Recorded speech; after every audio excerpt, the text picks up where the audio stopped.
tasks that you need to complete this week in writing is to draw your neighbourhood map. And secondly, to upload a picture of your neighbourhood map onto the writing slides in Hapara. So let's unpack together what a neighbourhood is. Here we go, neighbourhood. So when I mention the word neighbourhood, what comes to your mind? Yes, Jonathan? That's right, place. What else comes to your mind? People, that's right. So a neighbourhood is a place where people live. It is like a community. So at the moment where you're living is your neighbourhood. So when drawing a neighbourhood map, it's important to consider what are some of the things that are special in your neighbourhood or community. So you may want to include maybe some main streets in your neighbourhood. You may also want to include in your neighbourhood map houses of your neighbours. You may have maybe a park that's nearby that is part of your neighbourhood. There may be a local school in your neighbourhood that you may want to include as well. So I'm just going to put down here school.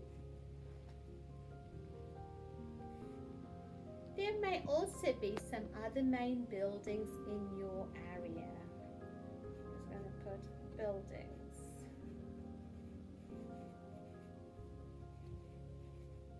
Main buildings. So here are some ideas of things that you may include in your neighbourhood map. So let's just go through it very quickly again. So people live in houses. So on your map you may draw houses, maybe your neighbour's house. You may include some main streets, a park if there is a park in your area, a school, some main buildings. You may also have a local dairy that you would want to include there too. Now I'm going to draw a picture of my neighbourhood, but I'm going to draw a picture of a neighbourhood that I lived in a long time ago and has special memories for me. So it's up to you as to whether you want to choose your present neighbourhood to draw a map of, or you may want to draw a map of a neighbourhood that you have lived in before. So I'm just going to write my title, my neighbourhood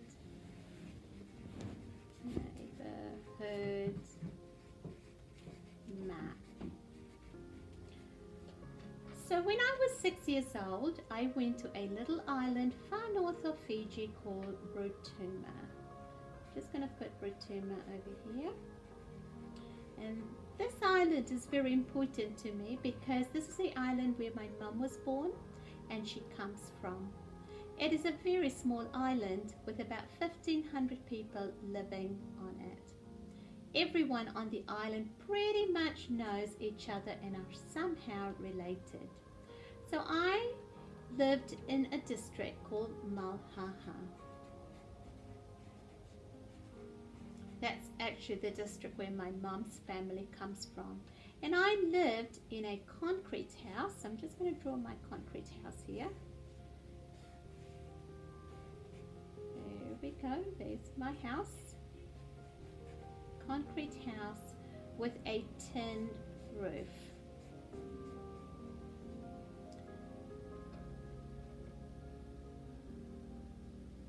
And next to our house we had our auntie. So we had houses in a line or in a row, and we had other members of the family all living nearby, and pretty much most of the houses looked the same. So there we go, lots of houses looking the same with tinned roof. Now, across from my house was my mum's elder brother's house. So this is where my uncle. So uncle's house was pretty old. So again, tinned roof. There we go, his house. But what was interesting about my uncle's house is that my uncle was living near the sea. So over here, let's just say this is the sea. And then we have got the beach. Let's just say that's the beach. That's the sea. And so because Uncle's house was closer to the sea than our house his house was actually on posts. So he had posts there. And the reason why he had posts there is because sometimes when the tide was in, the water would come right up close to Uncle's house. And next to Uncle's house was a kitchen, outdoor kitchen. And the kitchen was quite open. It had a roof that was thatched, made from leaves, and it had posts along the sides. And this kitchen was a special kitchen because in this kitchen Uncle would prepare meals for us that were cooked in the ground. And so what was lying around in this kitchen is you would find coconut husks. I'm just going to put husks here. You would also find smelly sacks, so like sack bags, because that was used to cover the food when it was cooking in the kitchen. You would also find here stones. So these stones were important because that's where you placed your food on. And you would find baskets which you'd put your food in that was woven by people, and that's where they put the food in once it's cooked. So here we go. So that's my house. I'm just going to put my house. This is my uncle's house. And then these were other family members' house and our neighbours' houses. So I'm just going to draw a little bit more here. A lot of the houses were actually in rows. So I'm just going to pop that.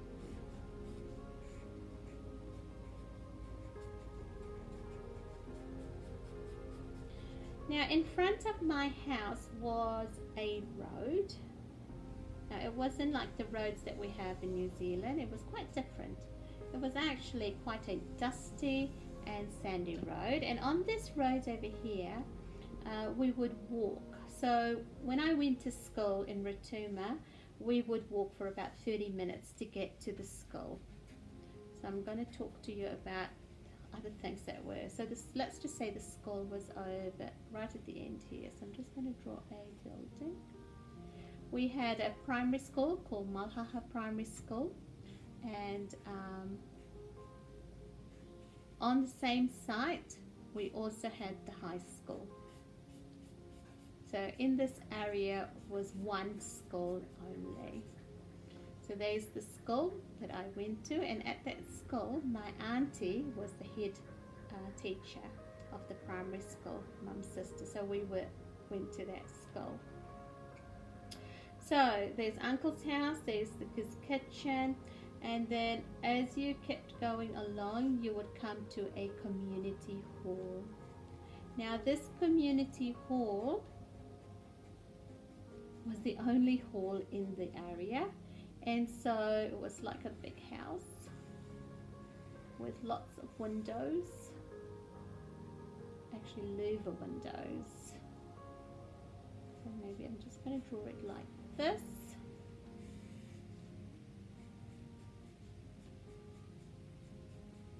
And what used to happen at the community center or community hall is that every Friday night we would come together as a community, and that's the place where we would probably do some singing, or there might be some dancing, or there might be everyone watching a movie together. And what I remember really clearly is that my uncle, who owned a bakery on the island, was also very good at making homemade ice cream. And so what would happen on the Friday night when we were in the community hall is that uncle would bring homemade ice cream for everybody in the hall. Okay, so coming back to the road, so this is one of the main roads that we use for walking. And then at the back of my house there was another road, again dusty road. So the first road here was for people for walking on, to use, pedestrians, and the second road, which is at the back of the house, was for vehicles. So this is where we would have a car. Now that I come to think about it, it was actually not a bad idea having cars in the back, or the buses, and having just people walking here. That way people were safe being on the road, even children walking to school. Now at the back of here from this road there was I would say pathways that went further in, and over here what would happen is that this is where we had gardens and plantations, and this is the area where the men of the village would go in and they would do some hunting for pigs. So there were gardens. I'm just going to draw over here some trees. They might be growing root crops or taro plants, and it was almost like a community garden. So really no one person owned it, but whoever planted it would actually plant it for the whole community. So I'm just going to try and draw some other. I remember going into this plantation one day and I found a cocoa tree. So there's fruits that would hang off it that you could pick. We never went on our own because, like I said, that the men of the village would go hunting there and there might be pigs, and of course I would not want to see a pig in front of me, and I wouldn't know what to do if it turned out it could have been a wild pig. So lots and lots of food growing in the ground for people to harvest, because on this island there wasn't a lot of dairy shops or small shops. You had to go a long way to get anything that you needed. I'm just going to draw some grass and then other plants here. So this is the plantation.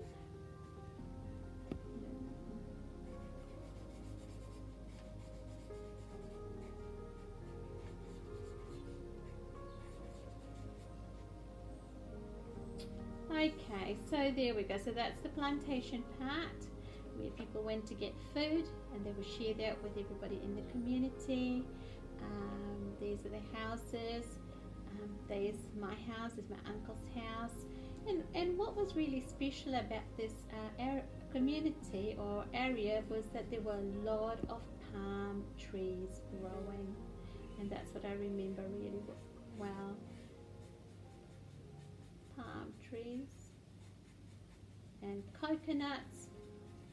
So whenever we wanted to have a coconut drink, we could always get someone to climb the tree for us, and then there would be fresh drink. Just going to draw lots of coconut trees here. I'm not really good, but I'm just trying my best. I can just hear some of you saying, "It's okay, Mrs. Irshad, you're doing a good job with your drawings." Coconuts. Just going to draw one more coconut tree here.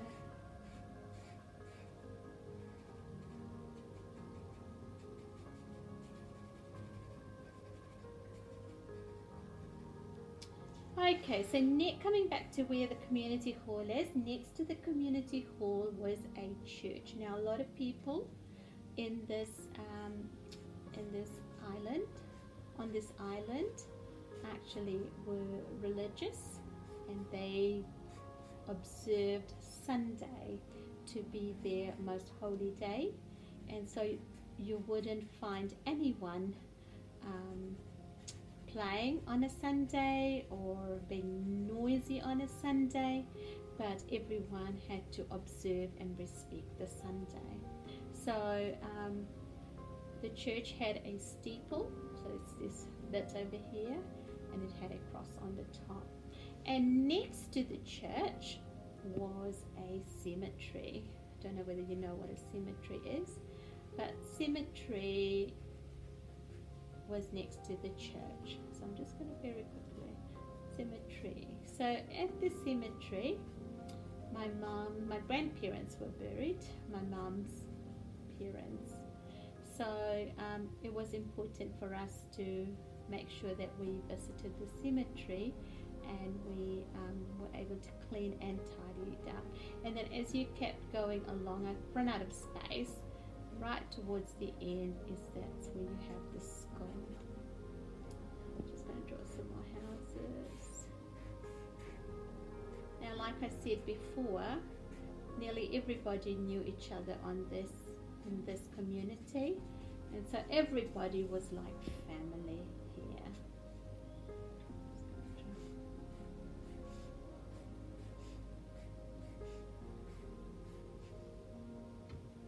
So I lived in this community for 3 years, my sisters, my whole family, and it has special memories for all of us. And one day I'm hoping that I would be able to take Jennifer and Jonathan and show them that with the simplest of things that we had in Rotuma, it was very meaningful and very special to me. And I think the thing that stands out about my neighborhood when I was 6 years old was that everybody cared about each other and looked after each other, and was very supportive of each other. So thank you. Hope you've enjoyed my drawing. And one last thing about the skull is that this skull in my neighborhood, I enjoyed that skull a lot, because at that skull we did lots of learning in classrooms, but a lot more of our learning was done outside. And I remember doing learning near the sea and on the beach, and sometimes on a hot day when we had to walk back home, sometimes I would decide that I wanted to take the walk on the beach all the way back home rather than using the road. Here we go, there's my neighborhood map.